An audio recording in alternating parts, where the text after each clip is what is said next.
What is up, everybody? Will the Outlaw here with another video review, and today we're going to be looking at the Revenge of the Fallen version of Lockdown. From what I can tell from his bio, he is basically the same character that he was in the animated, and he's a nice Revenge of the Fallen reproduction of his animated self. Comparing the two, you can see some similarities, the same type of aesthetic with the sharp spikes all around. However, these on the animated version looks more studs, like studs. These are more, spikes with the uh, curved the way that they're doing it. So with the spikes on the wheels, the paint scheme is a little different. However, it does keep the same type of aesthetic. It's got the stripes on top here, along with some gold, little mufflers back here. A very nice rear over here. Um, Other than that, it's very, very Mad Maxy, and very very cool. I'm not exactly what kind of car they took as an inspiration for this kind, but he's a nice little homage to the animated version. Um, my favorite part is I really like the fact that they've got some molded in headlights in there, covered by the orange colored uh, see-through plastic there, and it really looks nice. Um, Transforming this guy is different than the animated version, and I really commend them for not just doing just doing the same figure over again. You still got to take off this. They're still calling it an EMP generator. Um, Basically, how you start off is you get this part right here, split the front. Now this transformation is kind of tricky a little bit. I found it kind of tricky the first couple of times, but once you get the hang of it, it's pretty simple. I'm going to bring these are going to be his legs. Bring them down like that.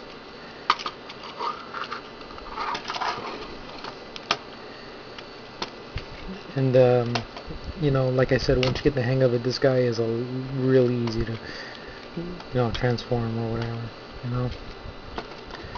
Bring it down like that. And it becomes his feet. Oops. Bring this up. Now you gotta bring these up in order to bring this chest piece down. Bring it down like that, and it snaps into place. There's a little peg, and it snaps into place like that. Bring this down, rotate. This part of the arm is actually pegged into the door panel, so you can just move it down, twist it, bring this up, and the shoulder piece comes down. This side, all you gotta do is do that, and it's got a nice little, I guess you can say, like a live gimmick, where it's like a piston, and you just move it like that, and the piston goes in like so. And make sure you bring this part, flip it up like that, and then you're going to bring him back. And last but not least, it's not an epic head review, I wouldn't say, but I like the fact that you can either have his head like that, or you can extend his neck so he gets a little taller. And I'm really digging the head sculpt on this guy. He just looks awesome, really locked downy. And there he is, Revenge of the Fallen Lockdown. As you can see, he is still a tall figure, very lanky, very reminiscent of his animated self. In fact, his EMP generator still can be hooked up to his arm. I'm going to go ahead and get the animated Lockdown transformed. Now while I'm doing that, I'm going to go ahead and comment on the backstory of this guy, because this guy's backstory is exactly the same as it was in the animated series, In fact, they kind of made it a little more vague because they don't really explain why he's going after Ratchet. All they say is that he is going after Ratchet, and that they've kind of got a rivalry, and that goes into the whole Ness subline, which they're kind of setting up the rivalries between all the characters, such as Ironhide and Bludgeon. And they're setting it up with the new deluxe Ratchet that's coming out, and this guy. So there is animated Lockdown, and as you can see, they are very similar. The main thing that you will notice is the fact that they are both asymmetrical, which means that both sides are different. His legs are different on each side, and so is this guy. In fact, both his arms are a lot different. You can see the back here, this back spoiler right here, half of it is cut off and up here on the arm, and the other half is right there.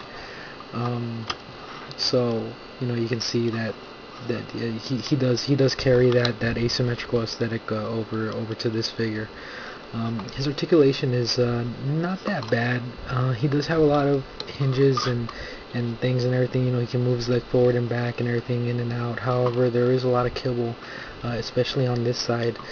He can't move his leg out, in and out, like this one, because of the fact that there is the wheel and there is this part right here, so you can't really move it. Another bad thing about this guy is the fact that his arms come off so easily. These ball joints actually are not very strong, and they are kind of loose, and that does get kind of frustrating. So playing with this guy, he will fall apart a couple of times, and it does get kind of frustrating.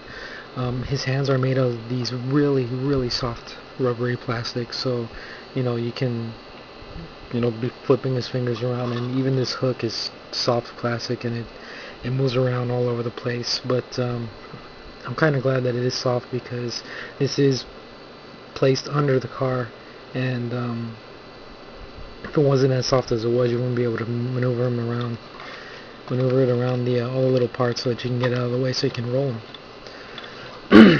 So bottom line is that this guy looks awesome, and his transformation is kind of simple once you get the hang of it, but the joints need to be tighter, and the articulation is extremely hindered by all the kibble and everything. So if you are going to get this guy for a display, he looks awesome on the shelf. Playability wise, it's not as good as the animated version. If you're going to go for one version to play with and to have around and mess around with, the animated version is definitely the better of the two. And I really don't hate to say that, because I really like this guy's aesthetic better than the animated version, but this guy's just more fun, and that goes the same with almost every animated figure too. So there you guys go. Hope you all enjoyed, and take it easy.